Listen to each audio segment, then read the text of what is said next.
Bapak Ibu jangan ngambil kasus per kasus ya. Ada orang Ustadz, dia miskin tapi jujur. Ya berapa persen orang miskin yang jujur itu berapa persen?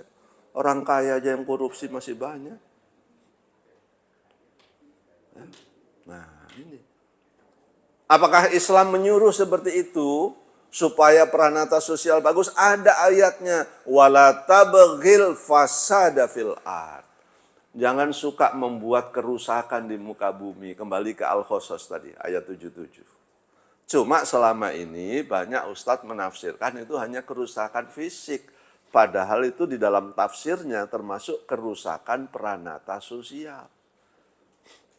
Masih suka iri hati. Mereka nggak ada iri hati Bapak Ibu. Karena udah cukup semua, nggak ada. Orang Islam itu yang iri hati banyak. Makanya sampai ayatnya khusus ada. Surat Al-Hujurat. Surat 49. Ada. Janganlah perempuan yang beriman suka berprasangka buruk kepada yang perempuan beriman lainnya. Laki-laki beriman jangan berprasangka buruk ke laki-laki beriman. Sampai diturunkan khusus sama Allah. Al-Hujurat dari ayat 10, 11, 12, 13. Jadi ternyata orang Islam itu banyak yang kualitasnya masih rendah. Ketemu kan Bu Al-Hujurat ya? Kan dilarang itu, berprasangka buruk. Biasanya orang berprasangka buruk itu karena masih suka ngurusin urusan orang ini belum sejahtera. Kalau orang sudah sejahtera, ngapain urusan orang lain? Kita itu suka curiga, kok dia bisa kaya ya? Nah, ya karena dia masih kekurangan. Kalau dia udah kaya, nggak akan tanya itu Abu Rizal Bakri, nggak pernah tuh ngomongin menteri lain, nggak pernah. Waktu saya jadi pembantu beliau 3 tahun, pembantu Pak Agung Laksono itu nggak pernah tuh ngomongin orang lain. Tapi kalau semakin ke bawah itu, yang nggak punya jabatan mulai ngomongin, kok dia bisa gitu ya, kok dia. Nah, ini Bapak Ibu. Apalagi yang bikin orang itu bahagia, lihat di sana. Bapak kan lihat hasil risetnya ya. Halaman ketiga kalau nggak salah itu ada. Ternyata Bapak Ibu, 10 negara ini rakyatnya bahagia karena tingkat kedermawanannya tinggi. Mereka dermawan Pak ternyata. Itu hasil riset loh. Itu disurvei. Tingkat kedermawanannya tinggi. Apakah orang Islam disuruh dermawan? Saya yakin banyak orang Islam yang masih pelit. Makanya klaksonnya panjang. Stres. Orang itu kalau dermawan Pak, tentram hatinya. Kita lihat aja ayat-ayatnya. Sampai begitu Allah pingin orang Islam ini dermawan, nggak cukup suruh berinfak. Surat Ali Imran ya, 134. Alladzina yunfikuna fis-sarra'i wad-dharra wal kaziminal ghaidha wal 'afina 'anil nas. Jadi orang itu kalau suka memberi, itu kata Allah, lebih bahagia daripada orang yang pelit. Orang yang suka memberi itu lebih bahagia. Nah, 10 negara tadi hasil surveinya Pak, itu tingkat kesejahteraannya tinggi karena penduduknya dermawan-dermawan.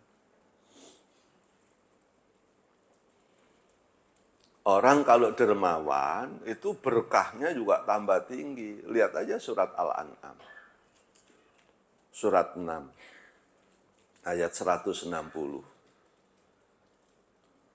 Man jaa'a bil hasanati falahu asru amthaliha wa man jaa'a bis sayyi'ati fala yujza illa mislaha wa hum la yuzlamun. Jadi kata Allah, siapapun yang mengerjakan kebajikan, termasuk menafkahkan hartanya di jalan Allah, maka Allah akan mengembalikan keberkahan dalam hidupnya 10 kali lipat.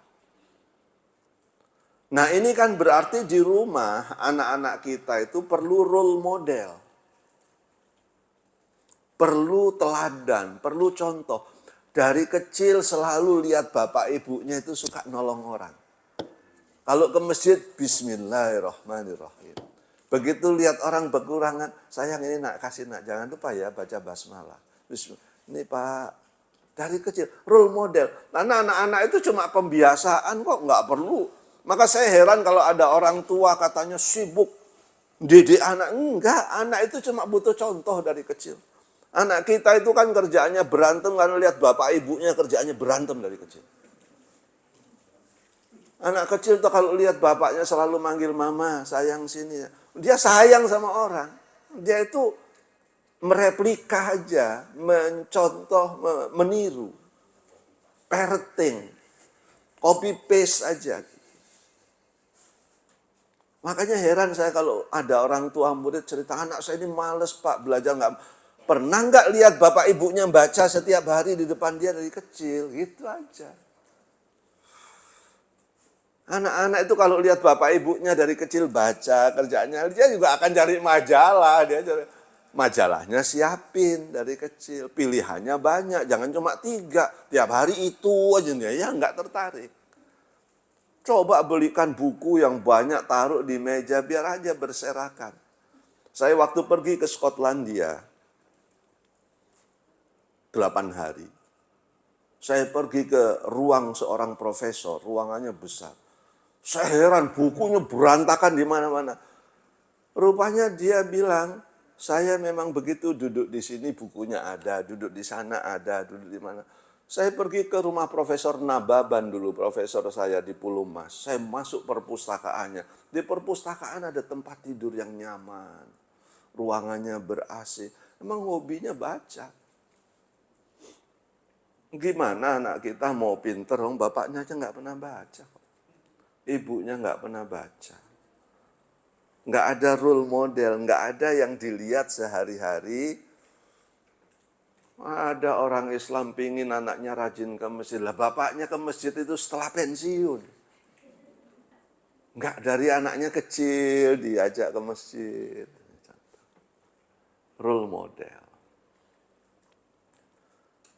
Soal kedermawanan, Al-Baqarah 261 sudah dikasih tahu. Siapapun yang menafkahkan hartanya di jalan Allah karena mencari ridho Allah, maka Allah akan membalas dengan keberkahan 700 kali lipat. 700 kali. Pak, ini walaupun saya nggak riset, saya tidak riset. Tapi dalam penelitian ada namanya hipotesis. Dugaan. Saya menduga negara Islam itu tidak sejahtera karena orang Islamnya pelit-pelit, Pak. Itu hipotesis ya, hipotesis penelitian. Kan hipotesis itu berangkat dari sebuah teori. Teorinya ada seperti ini, harusnya kalau orang itu menolong hidupnya sejahtera kan. Ini tidak sejahtera, besar kemungkinannya karena tidak suka menolong. Waktu kekurangan mau menolong, dia mikir untuk kebutuhanku aja masih kurang. Itulah awal kebangkrutan. Siapapun Bapak Ibu yang punya anak, dari kecil waktu mulai kerja dia tertib bayar infaknya, tertib sedekahnya, maka proyeksi jangka panjangnya bisa dilihat menurut Quran. Kata Quran, dia akan sejahtera. Itu proyeksi Quran, Pak. Quran kan lebih benar daripada metodologi penelitian, Pak. Yang bilang Allah, gimana orang mau nggak sejahtera, orang dibalas 700 kali lipat kesejahteraannya gimana? Lalu Nabi bilang, as-sodaqoh tasudu sab'ina baba minasu. As-sodaqoh tadfa'u sab'ina bala. Orang karena banyak bersedekah, maka dilindungi oleh Allah dari bencana, dari malapetaka. Ya hidupnya sejahtera. Jadi hipotesisnya itu, tapi kalau yang sudah melaksanakan langsung sepakat dengan saya. Karena selalu tertib bayar infak setiap pagi sebelum ke masjid, bismillahirrahmanirrahim. Oh itu akan dirasakan setelah 15 tahun, 10 tahun kemudian. Ini baru 3 kali berinfak, mana kata Ustadz 700? Baru 3 kali. Baru 3 kali Pak. Orang itu merasakan kan karena dari usia muda dia berinfak, dia bersedekah, baik sama orang tuanya dari usia muda. Begitu menikah lancarnya doang. Ya itu kan dampak dari bercocok tanam dari usia muda. Setelah 20 tahun tambah lancar, sampai bilang, kok duit kita ini nggak pernah kepake. Kok di meja kita ini makanannya dari mana-mana penuh terus. Padahal dikasih orang, datang lagi, dikasih orang, datang lagi. Dan itu tidak akan percaya kalau nggak terjadi sama diri kita. Sampai kan sahabat Nabi aja nggak percaya di bab puasa itu. Di kitab Sahih Bukhari. Nabi bilang, kamu kalau puasa ya, walaupun kuat, nggak berbuka, harus berbuka loh. Kamu kalau puasa harus makan sahur, karena makanan sahur itu berkah. Dia bilang, saya nggak pernah lihat Nabi berbuka. Kamu nggak tahu, di kamarku itu setiap pagi dan petang, turun makanan dari langit, setiap pagi dan petang. Nah kalau itu terjadi sama kita kan malah ngeri kita. Apa ini? Makanan dari mana? Nggak logis. Tapi kalau yang terjadi sama manusia, dia heran. Setiap orang datang bawa kue. Orang nggak datang ke rumah bawain kue. Betul nggak sih itu terjadi? Ya infak dulu tiap hari 20 tahun kemudian akan Bapak Ibu rasakan. Apalagi kalau sudah 30 tahun akan dirasakan. Lah duitnya sedikit tapi anak yatimnya banyak kok bisa cukup? Kan heran lagi. Gajinya itu nggak cukup untuk hidup sekeluarga. Tapi karena ini ngurusin anak yatim, gaji kecil, anak yatimnya banyak, cukup aja. Transportnya ada, membayar SPP-nya lancar aja. Itu gimana caranya? Nggak perlu minta-minta lagi. Gimana? Nah ini suprarasional, jangan dipikirin, kadang nggak masuk akal. Oh, Bapak Ibu mikir ya nggak nyampe, namanya suprarasional. Coba kita lihat lagi surat 9 ayat 103, yang seharusnya kita mengajarkan kedermawanan sama anak kita. Dulu sudah bagus motonya, tapi ditambah. Belajar pangkal, hemat pangkal, tapi itu hemat, bukan pelit pangkal kaya, bukan, hemat. Ditambah lagi motonya, dermawan pangkal kesejahteraan. Tambahkan tulis di rumah, belajar pangkal pandai, hemat pangkal kaya, dermawan pangkal kesejahteraan. Tulis. Dalilnya ada. Surat 9 ayat 103. Kan kata Allah bikin tentram. Khuz min amwalihim sodakotan tutohiruhum wa tuzakkihim biha wassalli alaihim inna sholataka sakanul lahum wallahu sami'un alim. Ya kan Bapak Ibu? Ambil zakat dari harta mereka, karena zakat itu memiliki 3 keutamaan. 1, hartanya jadi bersih. 2, hatinya lebih suci. 3, hatimu lebih tentram. Makanya 10 negara itu rakyatnya pada tentram karena hasil surveinya mereka memiliki tingkat kedermawanan yang tinggi.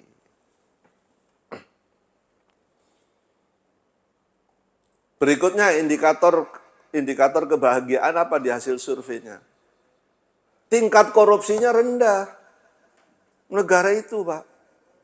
10 negara itu pemerintahnya korupsinya rendah, penjaranya pada kosong karena peranata sosialnya rapi. Nggak ada pencurian, nggak ada penjambretan, apalagi merampok, apalagi korupsi, nggak ada. Jadi penjara kosong.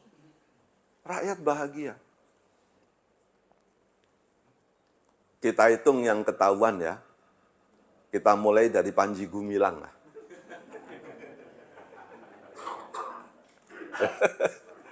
Kita mulai dari Panji Gumilang.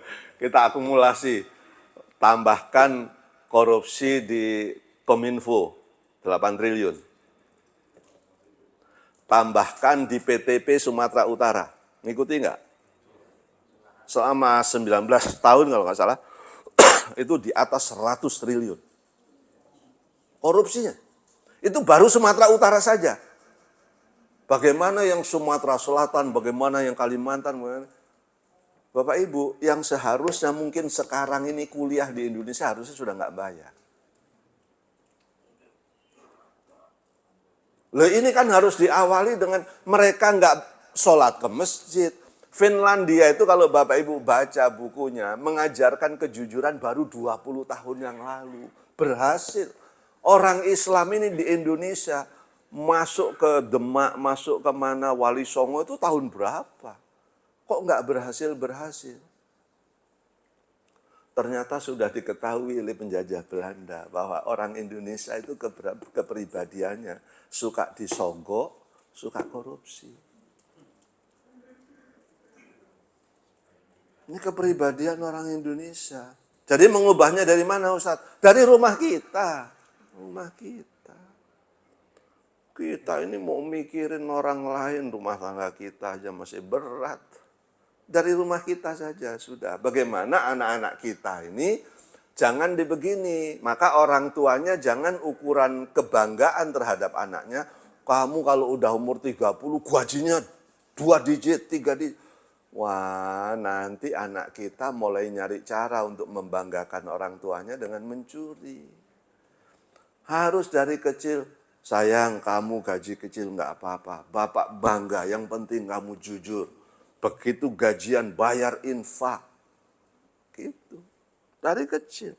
Nanti nggak usah disadari berkah hidupnya. Anaknya hidupnya gampang semua. Karena jujur, suka nolong orang. Nah ini kok bisa 10 negara itu korupsinya paling rendah di dunia loh Pak. Dia nggak pernah pergi haji loh. Nggak pernah pergi haji. Di Indonesia tuh yang korupsi Al-Quran tuh Menteri Agama loh Pak.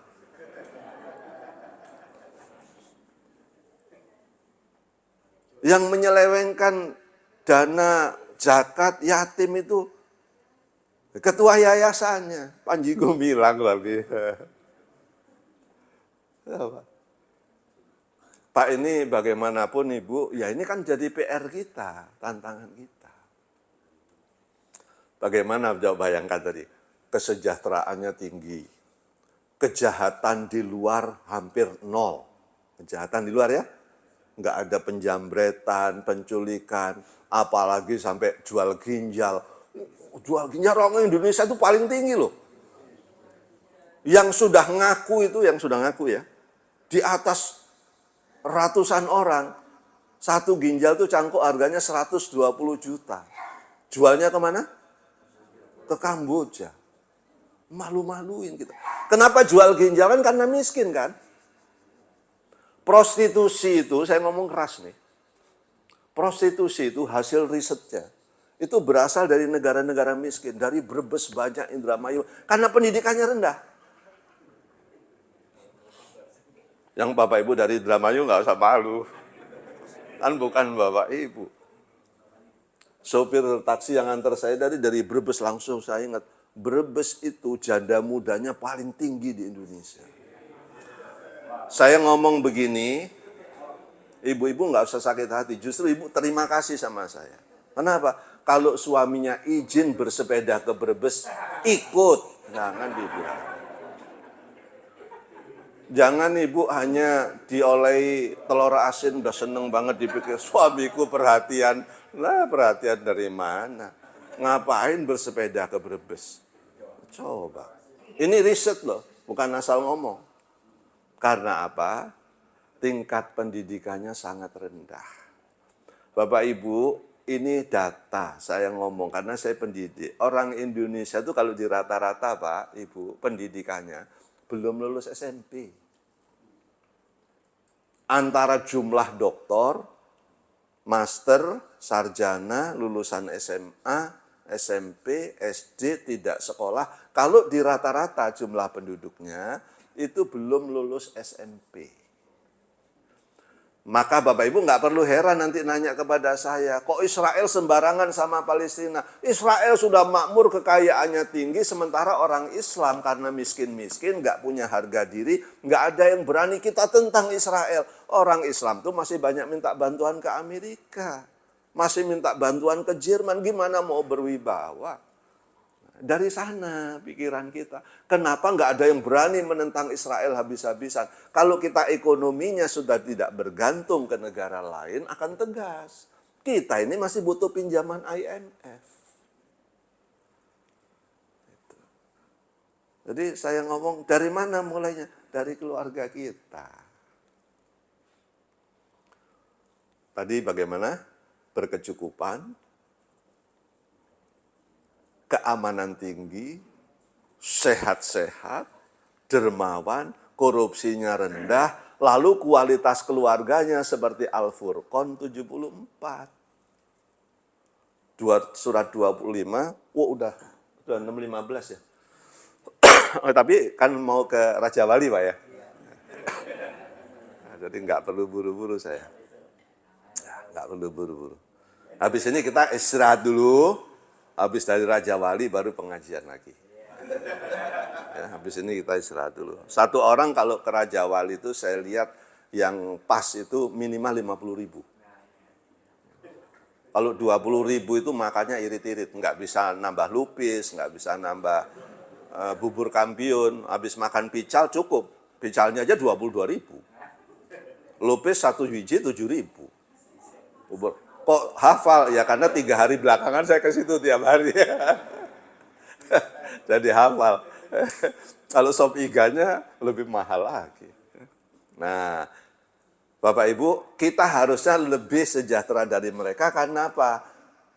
Al-Furqan 74 itu sudah berkecukupan, badannya sehat, ya, nggak takut sakit, biaya murah, pendidikannya tinggi-tinggi, jujur-jujur, dermawan, istrinya soleha. Mereka nggak pernah ngomong istri soleha, Pak. Islam ngomong istrinya soleha, duitnya banyak, istrinya soleha. Anaknya nggak ada yang nakal, qurrat a'yun, soleh dan soleha. Suaminya rejaannya ke masjid, pemimpin bagi orang. Harusnya tingkat kesejahteraan negara Islam, hipotesisnya. Pertanyaan penelitian harusnya, apakah umat Islam lebih bahagia dari orang non-Islam? Itu hipotesis. Tapi jawabannya tidak. Berarti kan ada yang salah dengan orang Islam ini. Banyak orang Islam tadi ditulis di sini 7 sunnah Nabi. 1, rajin sholat tahajud. Ini dari sekian orang yang tadi pagi sholat tahajud, berapa orang?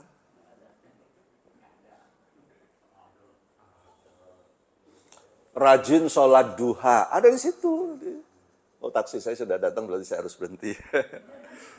Kemudian senang bersedekah, ada di situ. Ya, rajin baca Quran, ada di situ. Coba. Logikanya harusnya lebih sejahtera dong. Nah, sampai di sini Bapak Ibu nggak usah ada tanya jawab. Karena taksi sudah datang. Mohon maaf lahir dan batin. Billahi taufiq wal hidayah. Assalamualaikum warahmatullahi wabarakatuh.